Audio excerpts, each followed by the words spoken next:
Buenos días, bienvenidos a la entrevista en línea. Gracias a usted que nos acompaña en este lunes 2 de junio de 2014. Estamos transmitiendo en tiempo real desde la sala de redacción de la prensa gráfica. Les recuerdo a ustedes que vamos a hacer esta mañana justamente un análisis, una revisión, si usted le quiere, una reflexión en torno a lo que ha ocurrido el pasado fin de semana, y es la toma de posesión del presidente Salvador Sánchez Serén. Ayer fue este acto importante de investidura y ha habido un discurso, un planteamiento. Vamos a conversar sobre este tema. Hablaremos con nuestro invitado desde luego sobre el papel que jugará el partido que representa en adelante o el que va a continuar desarrollando en adelante frente a 5 años más del FMLN en el ejercicio del poder. Tenemos mucho de qué conversar. Está con nosotros en nuestros estudios Ernesto Mason. Él es el vicepresidente de ideología del partido de oposición Alianza Republicana Nacionalista Arena. Neto, es un gusto, bienvenido. Buenos días, William. Un saludo a todos los televidentes de la entrevista en línea de la prensa gráfica. Un gusto estar acá. Perfecto. Bueno, para comenzar, Ernesto, ¿sí estuviste en la toma de posesión o no? No pude estar porque no fui invitado. De parte del partido invitaron a nuestros diputados, alcaldes, invitaron al presidente del partido y luego al resto de los miembros del Consejo Ejecutivo Nacional no nos invitaron. No sé si habrá sido una falla de protocolo o habrá sido alguna petición especial del presidente saliente. Únicamente el presidente del COENA sí estuvo, Jorge Velado. Sí. Bueno, entonces el discurso, porque sí me interesa que conversemos un poco sobre el planteamiento que se escuchó ayer en el discurso de un poco más de 40 minutos de Salvador Sánchez Serén, y entonces como todos nosotros, por la radio, por la televisión. Sí, mira, fue un discurso muy diferente a lo que estábamos acostumbrados a oír del presidente saliente. Creo que fue un discurso de unidad, de concertación, un discurso de tolerancia, un discurso llamando a la necesidad del diálogo, del entendimiento, de lograr acuerdos para sacar adelante el país. Eso lo veo muy positivo. Un discurso, aunque tuvo una parte partidaria, creo que no abusó de hacer un discurso partidario, y aunque tuvo un reconocimiento completamente desmerecido al presidente saliente, creo que fue un discurso que en ningún momento llamó al odio, llamó a la división, llamó a la confrontación, sino todo lo contrario, llamó al entendimiento entre las diferentes fuerzas políticas, económicas y sociales del país, y eso lo veo muy positivo. Eso es lo que el país necesita escuchar para generar ese clima de confianza que es tan necesario para El Salvador, para que salgamos de este estancamiento en el que nos encontramos y en que nos hemos encontrado en los últimos 7 años. El país necesita de lograr acuerdos y no de un gobierno que imponga sus decisiones mediante el transfugismo, mediante la compra de voluntades, sino de un gobierno que busque a la principal fuerza política de oposición para lograr acuerdos y lograr entendimientos para la solución a los grandes problemas del país. De ahí, por otro lado, siento que no hubo mucho contenido concreto en cuanto a propuestas. Me llama la atención que se menciona muy poco el tema de la inseguridad que vive el país. Sí dice el profesor Sánchez Serén que él estará al frente de la inseguridad, pero que no dice qué hará con respecto a las maras. Ahora bien, Ernesto, perdón, algunos sugieren de que no necesariamente en un discurso como este se puede esperar tantas cosas, pero ¿crees tú que sí había que delinear un poco más por dónde es que va a caminar? Yo creo que sí, porque en otros casos lo hizo. Por ejemplo, veo con muy buenos ojos que he hablado del pacto por el café. En la reunión que tuvimos la semana pasada con el presidente electo y con miembros de su círculo cercano y miembros del partido Arena, le platicaba yo de que un acuerdo fácil de hacer para un sector tan importante para el país, un sector estratégico tanto en materia económica, social como medioambiental, es el café, y que la propuesta de Norman Quijano y la propuesta de él y los compromisos adquiridos durante la campaña eran muy similares, y que era algo fácil de lograr consenso y de empezar a dar muestras de confianza de que eso será un gobierno dialogante, un gobierno concertador y un gobierno que empiece a enfrentar los problemas del país. Entonces, tal cual él se refirió al tema del café, ¿esperabas que, por ejemplo, él hiciera más referencia al tema de la seguridad pública? Hay dos temas centrales que están presentes ahí en los sondeos de opinión pública, en la expresión diaria de la gente en el bus, en la calle, en cualquier lado, y es el tema de la situación de la inseguridad que vive el país y el tema de la economía. En el caso de la seguridad pública, ¿esperabas más énfasis sobre eso? esperaba más en el tema de la seguridad pública, porque es el principal problema que viven los salvadoreños y que también afecta el problema económico. O sea, mucho empleo no se genera, mucha inversión no se da debido al grave problema de inseguridad que vive el país. Y siento que el gobierno saliente sentó un precedente nefasto de pactar con los grupos criminales. Creo que la población esperaría ver, bueno, este nuevo gobierno va a continuar alguna especie de pacto con los líderes de las pandillas, se va a dejar chantajear por las pandillas o va a enfrentar el problema de la inseguridad de manera integral, apostándole a la prevención del delito, dando oportunidades de reinserción, pero también dotando de recursos a la Policía Nacional Civil y a las fuerzas de seguridad para el combate efectivo a la delincuencia. Eso es lo que esperábamos oír muchos en el tema de la inseguridad. Pero como te digo, en general siento que fue un muy buen discurso, siento que fue muy bien asesorado el profesor Sánchez Serén y creo que es el tipo de discurso conciliatorio, de tolerancia y de entendimiento que el país necesita oír para generar esa confianza. Habrá que ver si cumple y vamos a estar pendientes de si se pasa de la palabra al hecho. Eso es lo que esperaríamos. Luego, lo positivo del discurso, lastimosamente, fue empañado por el señor Sigfrido Reyes, quien al leer la agenda de la próxima semana en la Asamblea Legislativa hace alusión a los diferentes procesos de persecución política que está siguiendo la Asamblea Legislativa, que creo que para que exista el clima de entendimiento, de confianza y de diálogo que el país necesita, deberían de empezar por desactivar esos elementos de persecución política que lamentablemente se dieron en el gobierno de Funes. Eso se le ha dicho también en privado al presidente Salvador Sánchez Serén y esperemos que cumpla. Ha mandado mensajes en ese sentido y esperaríamos pues que demuestras de que el diálogo será sincero y que quitará elementos que minan el diálogo como son esta persecución política que se da de manera injustificada contra Ana Vilma Escobar, contra Roberto Dabuizón, contra mi persona, en fin, contra varios miembros que han sido críticos del gobierno anterior y que han retrocedido en la historia democrática del país en recurrir a la persecución política para enfrentar al adversario. Ernesto, ¿crees tú entonces que el planteamiento que hizo Salvador Sánchez Serén, más bien el que hizo Sigfrido Reyes como presidente de la Asamblea Legislativa, contrastó con lo que planteó Salvador Sánchez Serén?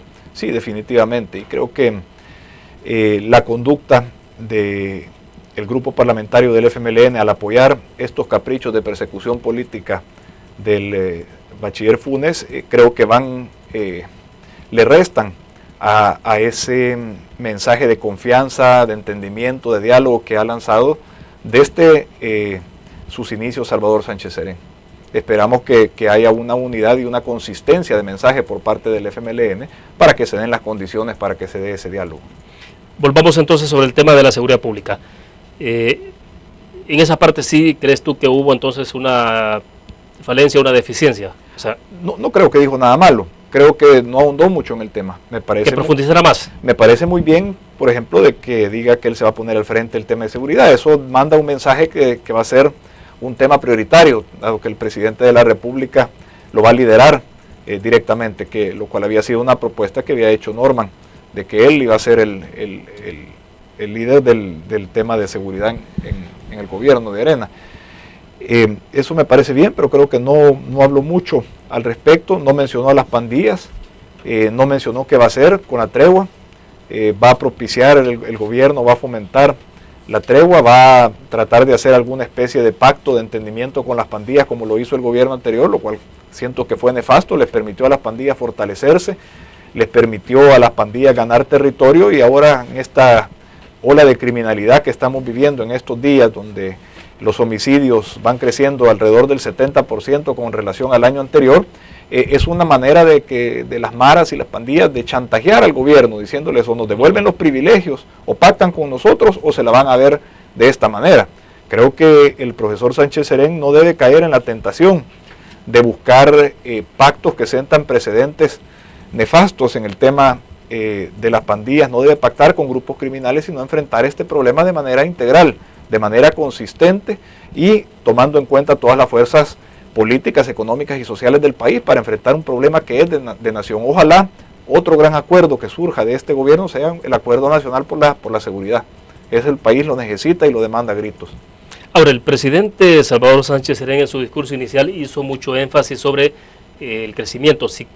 Unidos, decía él, crecemos todos. insistió mucho en esa frase. Claro, de entrada eso suena como un eslogan, pero también manda un mensaje claro. Digo, porque habla de unidad y plantea una relación entre unidad y crecimiento. Entonces, ¿cómo evalúas esa frase? Creo que es correcto en afirmar eso. Creo que el país necesita de un clima de unidad, de un clima de diálogo para generar ese clima de confianza. Ese clima de confianza, de reglas claras que genera inversión, esa inversión genera crecimiento, ese crecimiento genera más empleo y genera más recursos para el Estado sin necesidad de golpear más a los ciudadanos con nuevos impuestos. Eso es lo que el país necesita. Y creo que hace muy bien el presidente Sánchez Serén en lanzar ese mensaje de tolerancia, de unidad, de diálogo, de entendimiento, porque es lo que los salvadoreños esperan oír de la clase política. De nuestra parte estamos en toda la disposición de colaborar con el gobierno en todo lo que sea beneficioso para sacar adelante el país. Hay Neto, perdón, hay un parteaguas entonces en términos del planteamiento de cómo se asumen incluso la parte discursiva entre este gobierno entrante y el saliente. O sea, al final eran gobiernos, los dos son gobiernos de izquierda, pero sí observa entonces hay una diferencia sustancial entre la administración de Mauricio Funes y Salvador Sánchez Serén. Bueno, ¿crees tú que se pasará de la parte retórica del discurso a los hechos? Por lo menos en el discurso ha sido muy diferente. Veíamos cómo el día sábado al mediodía el presidente saliente lanzaba un discurso de odio, de descrédito, de división, de confrontación, de ataques a sus adversarios políticos, y vemos cómo el domingo el presidente entrante lanza un discurso concertador y de diálogo y de entendimiento, sin ataques directos y sin fomentar o incitar al odio y a la división. Eso siento yo que es muy positivo. Habrá que ver si de la palabra pasan a la práctica. Ahora, pero es interesante esto porque, digo, en un momento determinado se podía esperar que tuviera un discurso más beligerante Salvador Sánchez Serén, digo por sus credenciales, de dónde viene, cuál ha sido su planteamiento histórico, incluso una persona que fue comandante del movimiento guerrillero durante el pasado conflicto armado, pero no ocurrió así. O sea, ¿cómo se explicará eso? Bueno, una explicación puede ser que ya haya madurado el profesor Sánchez Serén, que haya cambiado, que haya visto que las ideas que tenía de jóvenes no son viables en el presente, y que lo que ha funcionado es un sistema donde se respetan las libertades individuales, se respeta una democracia representativa, un republicanismo con la separación correspondiente entre los diferentes poderes del Estado, de respeto a la Constitución, y los países que crecen son los que respetan todo eso.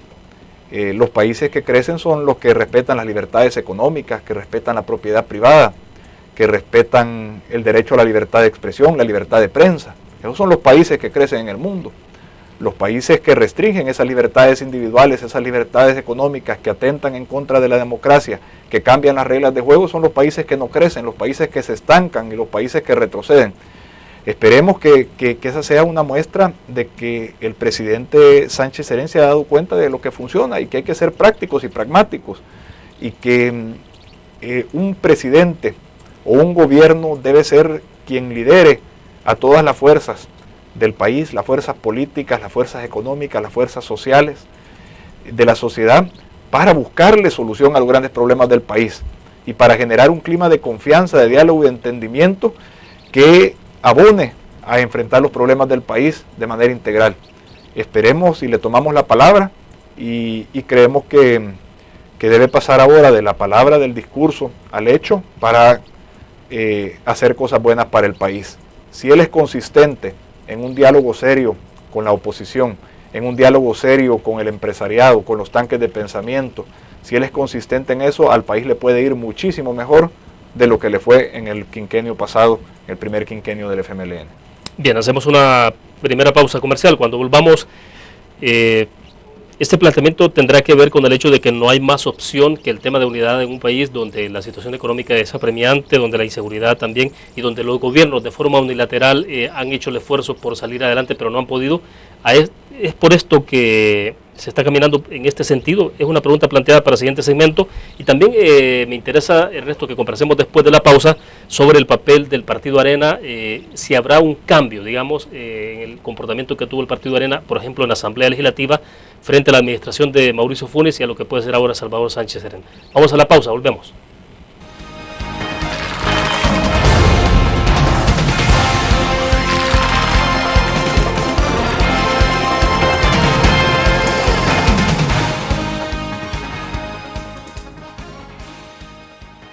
Ingresa gratis a un nuevo nivel de lectura.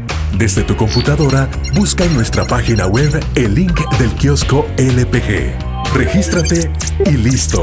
Escoge tu lectura. En tu tablet, iPhone o Android, ingresa a App Store o Google Play. Busca kiosco LPG. Descarga la aplicación y disfruta de todas nuestras publicaciones digitales. Grupo Dutriz. Multiplicamos la forma de informarte.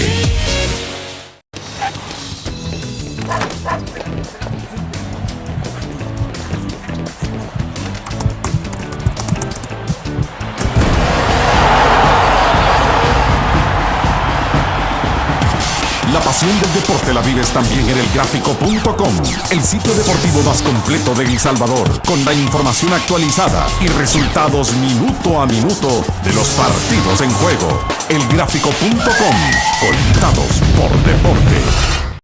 Una nueva forma de vivir la información. GDA Live de Grupo Dutriz. Ingresa a App Store o Google Play y descarga gratis la aplicación GDA Live. Ahora, busca en nuestros periódicos y revistas los iconos de GDA Live. Enmarca la imagen dentro de tu pantalla para animarla. Toca 2 veces la imagen para vivir la información en pantalla completa. Y recuerda que en el código ALIVE de la portada estaremos actualizando nuestras noticias. Con GDA Live, vive la información. Grupo Dutriz, multiplicamos la forma de informarte. Un graficionado no olvida la historia, y aunque perdió una y otra vez, no perdió el orgullo. El graficionado se levantó entonando su grito de batalla, respirando gritos de gol y celebrando las épicas victorias. Un graficionado cree en la magia de la camiseta y mantiene viva la ola de fe, porque el graficionado sueña con volver a un mundial. El gráfico lo hacemos por deporte.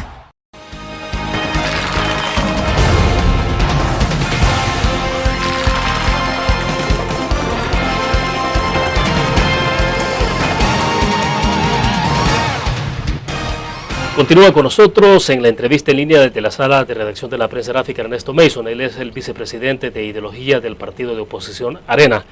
Ernesto preguntaba, hay 2 cosas puntuales. Es la primera, y es si el planteamiento, el discurso, el mensaje, el contenido de este discurso de Salvador Sánchez Serén, su primer discurso a la nación, pudo tener que ver de alguna forma el hecho de que no hay más camino que transitar por algunos senderos, que tiene que ver con de cómo incorporar a todos los sectores vivos, a todas las fuerzas políticas en el país.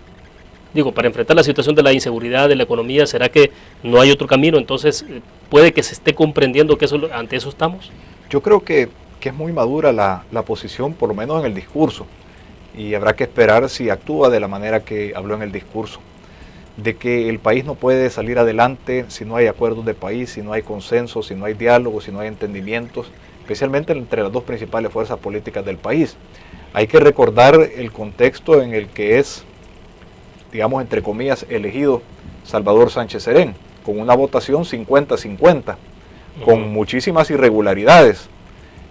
Ganó oficialmente por 6.386 votos, cuando hubo cerca de 25.000 votos entre impugnados y nulos, cuando hubo un Tribunal Supremo Electoral completamente parcializado a favor del FMLN y en contra de Arena, cuando hubo muchos vicios, muchos abusos y muchas ilegalidades permitidas por ese Tribunal Supremo Electoral parcializado.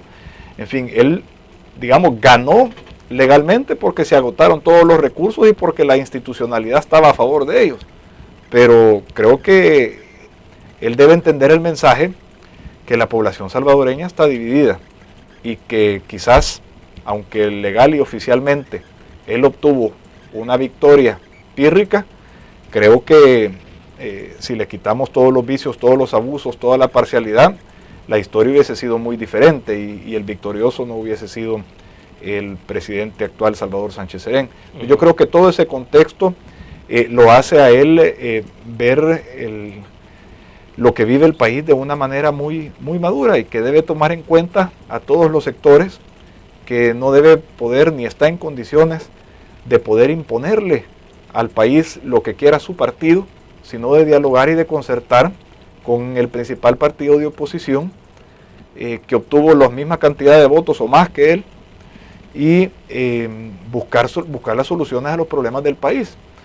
Ahora, en cuanto al rol que va a jugar Arena será una oposición constructiva, una oposición dialogante, dispuesta a concertar, dispuesta a lograr entendimientos, dispuesta a mantener un esquema de diálogo permanente entre el FMLN y Arena, entre el gobierno y Arena. Arena será una oposición que proponga. Hemos puesto a disposición del gobierno el Plan País que presentó el doctor Norman Quijano y el doctor René Portillo Cuadra. Hemos puesto a disposición nuestras propuestas en materia de seguridad para sacar al país de la crisis en la que se encuentra en materia de inseguridad. Hemos siempre expresado nuestra vocación a dialogar y a estar y trabajar de la mano con el gobierno en todo lo que sea beneficioso para el país. Ahora también seremos una oposición que esté vigilante de que el gobierno nuevo cumpla con su compromiso con el país, cumpla con ese manifiesto que fue publicado tanto antes como después de la elección por la fórmula de Salvador y Oscar. Ese manifiesto que contenía el respeto a la Constitución, el respeto a nuestro sistema de libertades individuales, el respeto a la propiedad privada, el respeto a la libertad de expresión, a la libertad de prensa, el respeto a las reglas claras, que sea un gobierno austero, transparente, que rinda cuentas, un gobierno responsable en materia fiscal. En fin, todo ese compromiso nosotros vamos a estar atentos de que se cumpla y vamos a contribuir para que se cumpla. Ahora bien, como ustedes podrían estar esperando, por ejemplo, pasar del discurso a los hechos, en el caso del FMLN de Salvador Sánchez Serén como presidente de este país, si a ustedes les piden, por ejemplo, al Partido Arena también pasar entonces del discurso a los hechos, ¿tienen ustedes hechos que demostrar o en qué hechos ustedes estarán siendo coherentes entre el discurso también y la acción? Bueno, apoyando las iniciativas del gobierno que sean consensadas, que hayan sido dialogadas y que se haya logrado un entendimiento, nosotros las vamos a apoyar. Nos vamos a apoyar en todo lo que sea beneficioso para el país. El país está en una situación crítica en materia fiscal y económica que necesita de mensajes claros de confianza, y todo eso lo vamos a apoyar nosotros, pero también necesita de responsabilidad, de transparencia por parte del gobierno en el manejo de las finanzas públicas y de una política de austeridad real, no una política de despilfarro, de una mala priorización de los recursos del Estado como la que hubo en el gobierno anterior, que dejó abandonada la seguridad, dejó abandonada la educación, dejó abandonada la infraestructura del país y privilegiaba gastos como viajes, como caravanas y ese tipo de cosas. Pero de inmediato hay como dos iniciativas concretas en discusión en la Asamblea Legislativa. Una tiene que ver precisamente con todo el paquete de reformas fiscales y la otra con la emisión de bonos. O sea, en esas dos iniciativas, por ejemplo, ¿cómo se va a plantear el Partido Arena? Nosotros vemos muy peligrosa la iniciativa de reforma fiscal, que no es una simple reforma fiscal, ahí va un ataque hacia la libertad de expresión y hacia la prensa. Busca chantajear a los medios de comunicación escritos mediante un impuesto y creo que no sería saludable. También el impuesto a las transacciones bancarias busca fomentar la informalidad en perjuicio de la formalidad, y siento que en un país que ha crecido 0.8% en promedio durante los últimos 5 años, lo peor que puede hacer es subir más impuestos, lo cual nos garantizaría meternos en ese círculo vicioso de estancamiento económico, de estancamiento del empleo y de más carga impositiva a la ciudadanía que impida que la economía se pueda recuperar. Es decir, el paquete de reforma tributaria planteado en términos generales, todo este paquete va a generar un efecto contraproducente en la actividad económica. O Sí. sea, ¿qué habría que hacer entonces? Hay que esperar que la actividad económica evolucione, que crezca, la dinámica económica de este país se supere 0.8% y entonces hablar de reformas fiscales. Yo creo que antes de hablar de más impuestos y de más endeudamientos, se debe hablar de un plan serio de austeridad. Se debe hablar de un plan serio de sanidad y de responsabilidad fiscal. Se debe hablar de reducir el déficit, de priorizar adecuadamente los recursos, el gasto y la inversión del gobierno. Entonces, si eso se hace de manera integral, pues estamos abiertos a ver nuevas cargas impositivas, pero primero deben mandar señales de austeridad, señales de transparencia, señales de responsabilidad fiscal.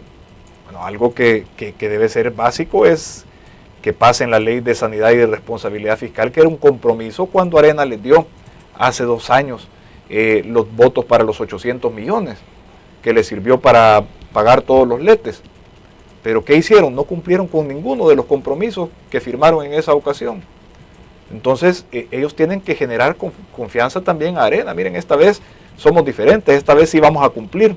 Esta vez no solamente vamos a firmar compromisos que después incumplimos a cambio de votos y que nos apoyen las iniciativas. Tienen que dar muestras de que van en serio y tienen que dar muestras de confianza de que se puede confiar en los compromisos que alcancemos. O sea, después de la decisión que ustedes tomaron de apoyar la emisión de bonos hace 5 años, no hay nada que les demuestre de que esto se debe de hacer otra vez como se hizo hace 5 años. No, se apoyó hace 5 años. Exacto, pero y se apoyó nuevamente 800 millones cuando se vencían.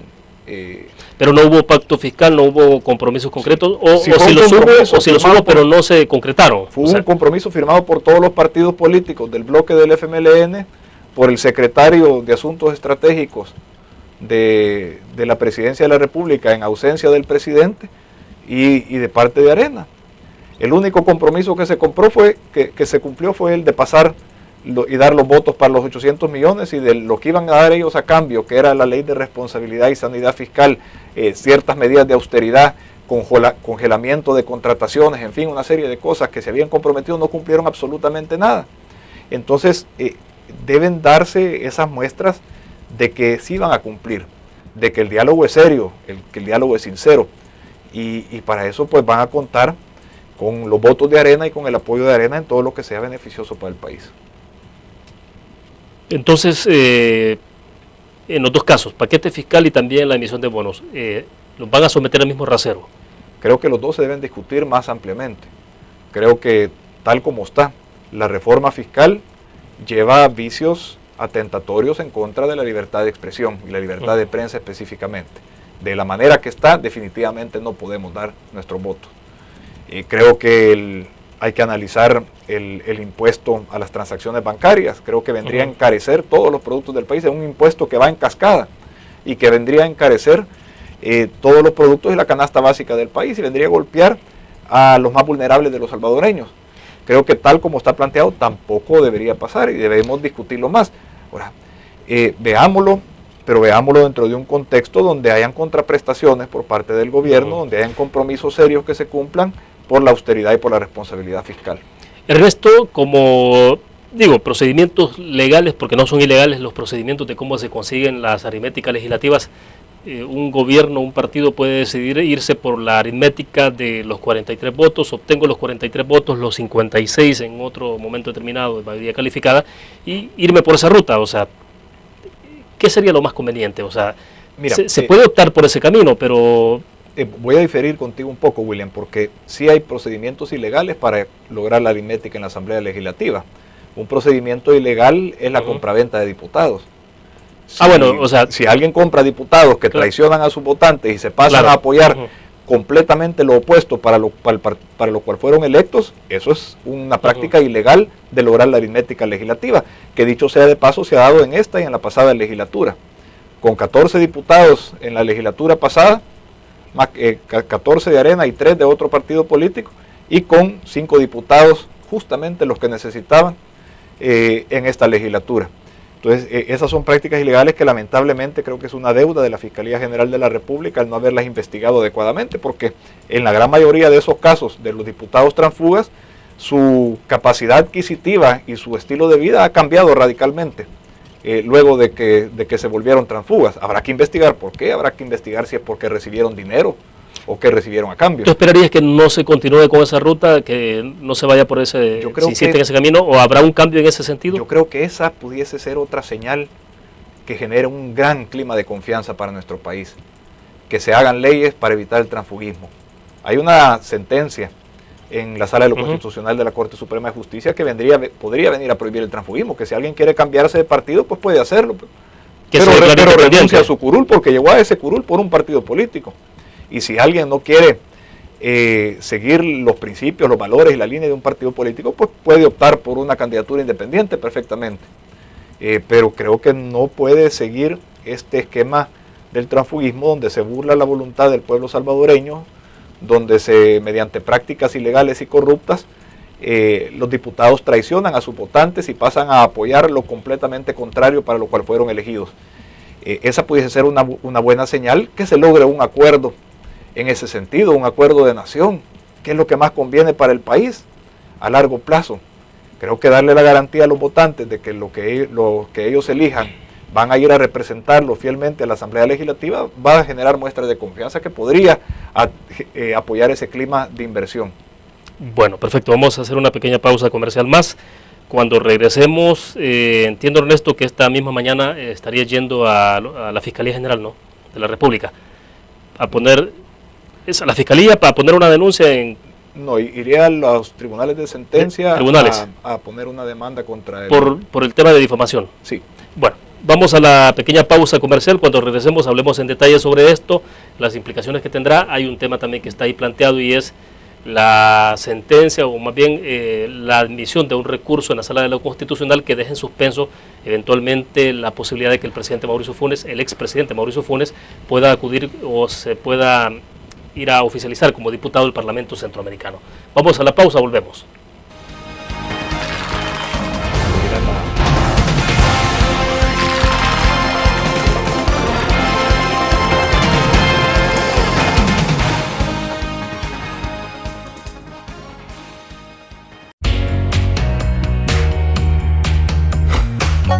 Cada momento, donde quiera que estés, te damos el mejor contenido en diferentes plataformas para que tú escojas el medio para informarte. Y ahora con Grupo Du3 Alive, la nueva aplicación digital. Vive la información como una nueva experiencia. Multiplicamos la forma de informarte. Grupo Du3. Un graficionado no olvida la historia, y aunque perdió una y otra vez, no perdió el orgullo. El graficionado se levantó entonando su grito de batalla, respirando gritos de gol y celebrando las épicas victorias. Un graficionado cree en la magia de la camiseta y mantiene viva la ola de fe, porque el graficionado sueña con volver a un mundial. El gráfico lo hacemos por deporte. Ingresa gratis a un nuevo nivel de lectura. Desde tu computadora, busca en nuestra página web el link del kiosco LPG. Regístrate y listo. Escoge tu lectura.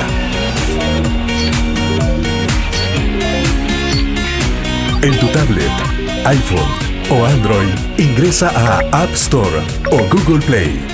Busca kiosco LPG. Descarga la aplicación y disfruta de todas nuestras publicaciones digitales. Grupo Du3. Multiplicamos la forma de informarte.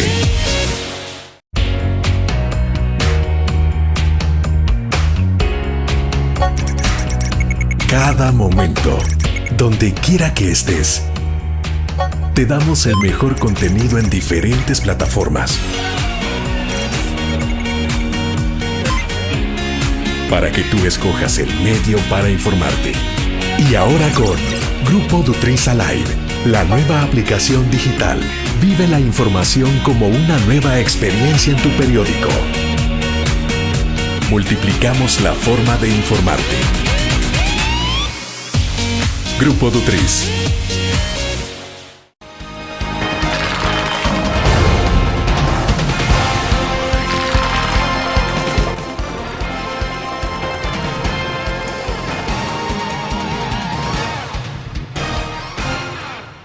Bien, Ernesto, entonces, corregía, no es a la Fiscalía, sino a los tribunales. Es a presentar la denuncia por difamación, es una demanda en contra del expresidente Mauricio Funes. Sí, a ver, ¿qué va a hacer esto? En contra de Carlos Mauricio Funes Cartagena por los delitos de difamación y de calumnia en mi contra. Es una demanda donde se exige la cantidad de $10 millones, que es la misma cantidad que él ha exigido de mi persona, por lo que él aduce son difamaciones de mi parte. Y en su totalidad, al ganar el juicio, esa cantidad de dinero irá destinada a un fideicomiso para atender a las víctimas de la violencia en El Salvador. Acudiré también a la Fiscalía General de la República para pedirle que se investigue las notas periodísticas que han salido a raíz de la publicación en El Faro sobre los favores del expresidente Funes a sus amigos, sobre un pasaporte diplomático a una amiga de él, sobre un spa que también construyó esa amiga de él y una mansión donde vive una amiga de él, otra mansión que se menciona donde vivirá, y el mismo expresidente Funes ha admitido que vivirá en esa mansión de una empresa de un amigo. En fin, hay muchas cosas que dan lugar a pensar la comisión de delitos o conductas tipificadas como delitos que pudieran salir de ese reportaje. Y esperaría que la Fiscalía General de la República ya haya iniciado de oficio una investigación al respecto, y si no lo ha hecho, pues esperaría que se inicie a la brevedad posible. Ahora, en el caso inicial del que conversábamos, de difamación, ¿cuál es el planteamiento que hace entonces a los tribunales? Bueno, son varios casos en los que el presidente de la República se ha referido a mí, acusándome de delitos, o difamándome, o injuriándome, y peor aún, utilizando recursos públicos para ello, porque muchos de esos casos ha sido en su programa, en su famoso programa radial Conversando con el Presidente, que ha sido realizado para atacar, difamar, calumniar a sus opositores políticos, y para, cobijado en su fuero, permitirse hacer todo este tipo de delitos de manera impune.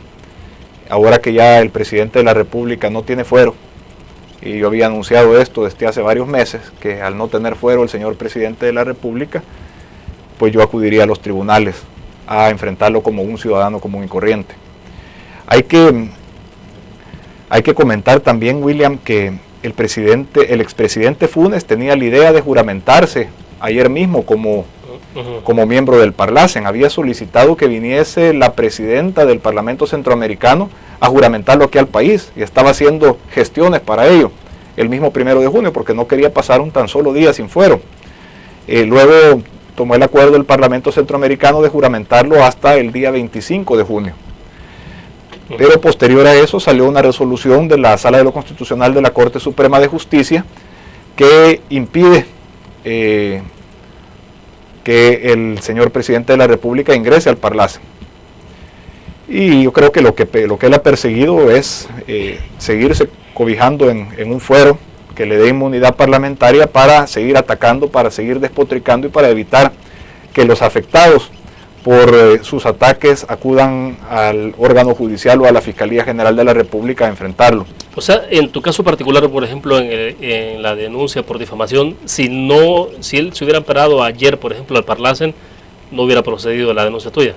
Probablemente tenido los efectos por la inmunidad. No hubiera procedido, lo hubiera mandado a la Asamblea y el bloque oficial lo hubiese archivado en la Asamblea Legislativa. Pero en este caso, entonces, los tribunales lo tratarán al igual que tienen que tratar como un ciudadano común. Y también es importante aclarar que yo tampoco hubiese acudido este día a los tribunales si el presidente de la República en aquel entonces hubiese desactivado todos esos procesos de persecución política en contra de Ana Vilma de Escobar, en contra de Roberto de Abuizón y en contra de mi persona. Si él hubiese tenido bien haber hecho eso, pues no hubiera tenido sentido continuar con esto, dado que todas las declaraciones estas se dieron dentro de un contexto de la campaña electoral y hubiese podido verse de esa manera. Pero sin embargo él, posterior a las elecciones, continúa con sus ataques, probablemente previendo de que iba a tener el fuero otros 5 años más.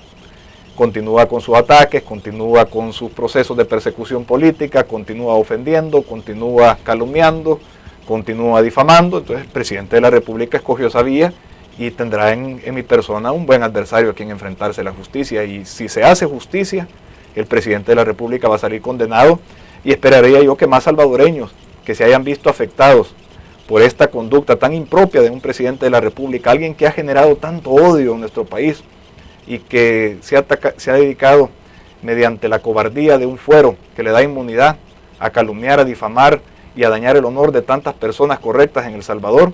Ojalá que esas personas también acudan a los tribunales a enfrentar a Carlos Mauricio Funes Cartagena, el ciudadano. Ahora bien, Ernesto Mason no difamó al presidente Mauricio Funes en aquel momento. En ningún momento. Creo que él, al presentar una demanda en mi contra, ha sido muy mal asesorado. Cuando se dio el choque del Ferrari, el famoso choque del Ferrari, muchos pedimos explicaciones y expresamos nuestras dudas. Dígame, hay muchos hechos que se dieron que son muy coincidentes y que dan lugar a pensar muchas cosas. Por ejemplo, que el presidente de la República aterrice en un vuelo privado a eso de las 2 de la mañana. Pocos minutos después y a 3 cuadras de Casa Presidencial se produce el accidente de un Ferrari que se va a ensartar al Redondel Maferrer. Se sabe que al presidente de la República le ha gustado andar en esos carros y que incluso en la Feria Internacional, en el Centro Internacional de Ferias y Convenciones, ahí ha guardado algunos de esos carros en los que se le ha visto por las calles de San Salvador al señor presidente manejándolos. Después, pocas horas después, el presidente de la República es intervenido de emergencia en un hospital por una grave lesión en la cadera, que es un tipo de lesión que son producidas frecuentemente por accidentes automovilísticos. Y luego la versión oficial de Casa Presidencial es que el presidente de la República sufrió esa lesión por la que tuvo que ser operado de emergencia porque se resbaló mientras se amarraba el zapato. Entonces son varios hechos. Ya, pero ¿en qué momento entonces se supone que habría difamado al presidente? Según él, porque yo pedí explicaciones, según él, porque yo pedí que se investigara. Y según él, pero no, Ernesto Mason no lo acusó directamente al presidente de la República de ser él el conductor de ese vehículo. En ningún momento. Y viéndolo estrictamente, legalmente, si lo hubiese acusado de ser él el conductor, ¿de qué delito lo estoy acusando? Simplemente estoy diciendo que fue parte de un accidente de tránsito, pero eso no es ningún delito. Chocar no es un delito. Entonces, creo que los amigotes o los abogados de Mauricio Funes lo han asesorado muy mal.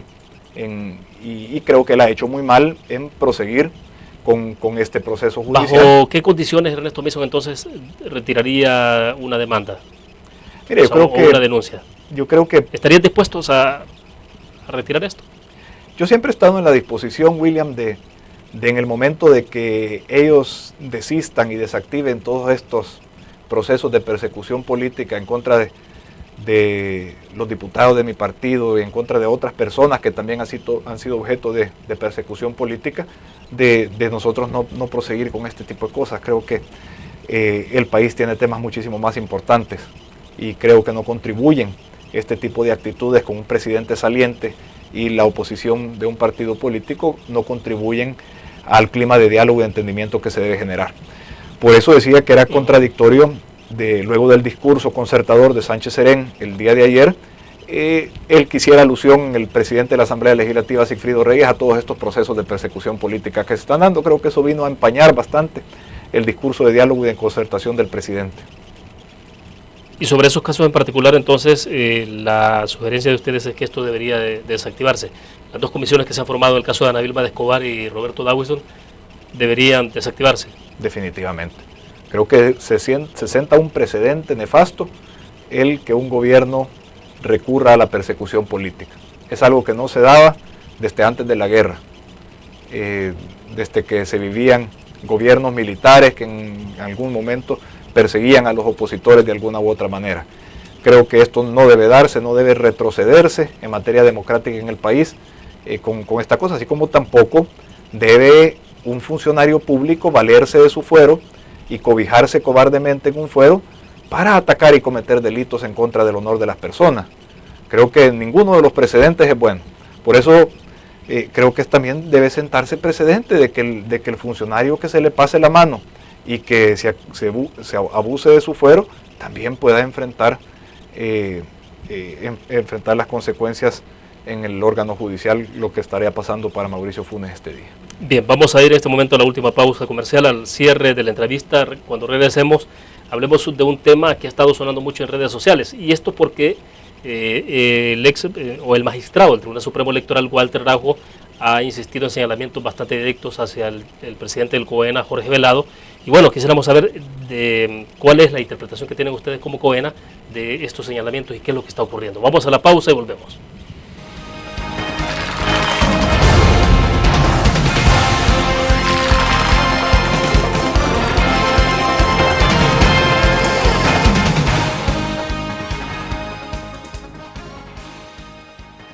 Ingresa gratis a un nuevo nivel de lectura.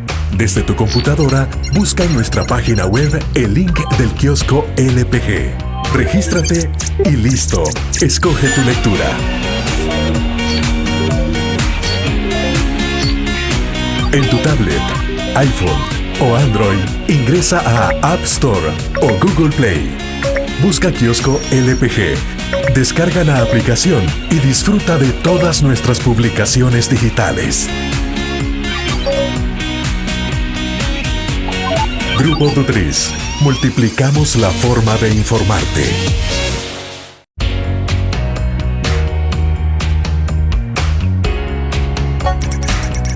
Cada momento, donde quiera que estés, te damos el mejor contenido en diferentes plataformas.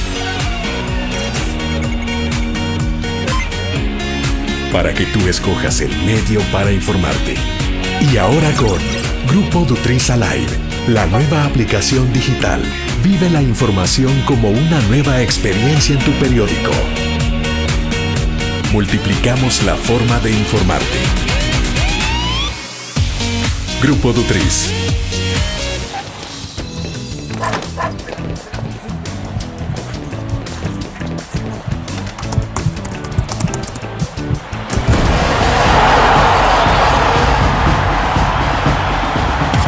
La pasión del deporte la vives también en elgráfico.com, el sitio deportivo más completo de El Salvador, con la información actualizada y resultados minuto a minuto de los partidos en juego. Elgráfico.com, conectados por deporte. Una nueva forma de vivir la información. GDA Live de Grupo Dutris. Ingresa a App Store o Google Play y descarga gratis la aplicación GDA Live. Ahora, busca en nuestros periódicos y revistas los iconos de GDA Live. Enmarca la imagen dentro de tu pantalla para animarla. Toca 2 veces la imagen para vivir la información en pantalla completa. Y recuerda que en el código ALIVE de la portada estaremos actualizando nuestras noticias. Con GDA Live, vive la información. Grupo Dutris, multiplicamos la forma de informarte.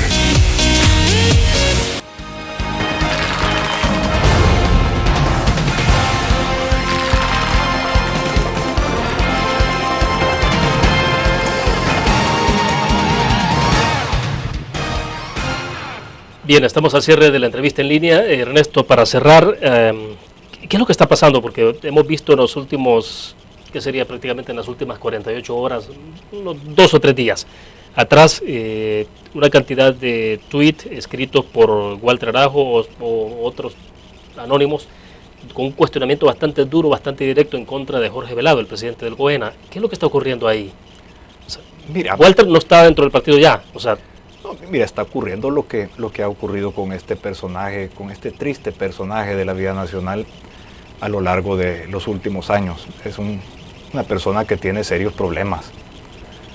No sé de qué tipo, si solamente de alcohol o problemas mentales. Que hablando con un psiquiatra la vez pasada me decía de ver lo que escribe esta persona, una persona que no está en un estado de sanidad mental y que necesita atención urgente. Walter ha sido uno de los principales causantes del retroceso democrático en materia electoral que ha tenido nuestro país, con un Tribunal Supremo Electoral completamente parcializado a favor del FMLN, que permitió una inmensa cantidad de ilegalidades, abusos y violaciones a nuestra ley del Código Electoral y a nuestra ley de partidos políticos, y que empañó las elecciones y que nos da como resultado un presidente que no es producto de una elección legítima, transparente. Y a mí también me insulta por las redes sociales desde hace años. Insulta, dice cosas verdaderamente vulgares y grotescas en contra incluso de mis familiares, de mi esposa, de mis padres, cosas que son completamente impropias de una persona que ostente una magistratura dentro del Tribunal Supremo Electoral. Pero es una persona que, escudada en las redes sociales, se la lleva de macho, se la lleva de hombrecito, pero cuando te lo encuentras en persona, yo una vez me lo encontré en el restaurante de un hotel capitalino, y cuando me lo encontré salió huyendo, casi que por la cocina, creo que salió, para no tener que pasar enfrente de mi persona. Pero no era porque lo ibas a golpear o algo por el estilo, o sea... No, yo no perdería mi tiempo ni dañaría mis puños golpeando a una lacra de persona como Walter. ¿O lo ibas a enfrentar verbalmente? Además que para que estuviera reñido, digamos, un enfrentamiento con él, tendría que amarrarme las dos manos y un pie para que esté reñido. No, yo creo que eso demuestra no solo la poca hombría y masculinidad de Walter Araujo, sino también los problemas que él tiene. Ojalá que él repare en esos problemas, o que la gente cercana a él, sus familiares, lo sometan a una especie de rehabilitación, para que él pueda convertirse en una persona normal, ¿verdad? Porque sí creo que va en detrimento del Tribunal Supremo Electoral el haber tenido durante estos 5 años a una persona que haya desarrollado la conducta que ha desarrollado Walter Araujo, aparte de la conducta de corrupción, ¿verdad? Aparte de eso de los viajes que salieron a España pagados con el Tribunal Supremo Electoral en primera clase, con viáticos del Tribunal Supremo Electoral. Lo que salió de su esposa, que también tenía una plaza fantasma en el Tribunal Supremo Electoral de $3.547. Ese tipo de cosas, creo que esas prácticas corruptas no es lo que la ciudadanía quiere ver. Entonces yo no le tengo odio, le tengo lástima a Walter. Pero ese es un caso particular contigo. En el caso de Jorge Velado, ¿qué es lo que pasa? Bueno, él de manera pasó insultando a Jorge Velado. Cuando Jorge lo vio en la toma de posesión, por supuesto se queda callado y se acobarda, pero luego que ya no estaba en presencia de Jorge Velado, empieza a escribir y a tuitear otra vez en contra de Jorge Velado. Entonces es una persona donde ahí destaca su poca hombría, su poca masculinidad, y que es una persona que se escuda ahí en las redes sociales con los troles que él maneja y todo, donde pasa insultando, pasa incluso amenazando gente. A un periodista, director del diario El Mundo, lo amenazó claramente. Lamentablemente no ha hecho nada la Fiscalía General de la República en ese caso, pero es parte de esta conducta que va en detrimento de las instituciones del país, y que tuvo como resultado ese retroceso en materia electoral que tuvo el país, con un Tribunal Supremo Electoral totalmente viciado, totalmente parcializado, y que vino a empañar las elecciones pasadas. Ahora, pero en este caso particular no hay nada que hacer, ¿eh? Tampoco Walter pertenece al Partido Arena, o sea... No, gracias a Dios él no pertenece a nuestro partido, él pertenece al bloque del FMLN. No sé si directamente estará afiliado al FMLN ya, o será parte de Gana, o no sé en cuál, pero como a veces el FMLN y Gana son lo mismo, no sé en cuál de los dos partidos milita actualmente Walter Araujo. Este caso no trasciende a los tribunales, ¿no? Mire, yo no sé si perder el tiempo. Creo que alguien que me merece tan poca importancia como Walter Araujo no amerita ni siquiera perder el tiempo en pagar un abogado, en acudir a los tribunales. Sinceramente, creo que es alguien que ahora que deje su puesto en el Tribunal Supremo Electoral, no sé si lo va a mantener Alba, no sé si algún compromiso que logró en el tema de las elecciones No sé a qué se va a dedicar, y la verdad ni me interesa, pues creo que es un personaje aborrecible y triste que no debería ser noticia. Bueno, se nos ha terminado el tiempo. Gracias, Ernesto, por compartir con nosotros. Okay, William, muy amable. Un gusto. Bueno, terminamos de esta forma la entrevista en línea. Agradecemos a ustedes que nos acompañaron. Mañana, 6:45 de la mañana, tendremos, como siempre, el noticiero de la prensa gráfica. A las 7 en punto, la entrevista en línea. Estará con nosotros en nuestros estudios Hugo Martínez, ministro de Relaciones Exteriores de nuestro país. Nos vemos entonces.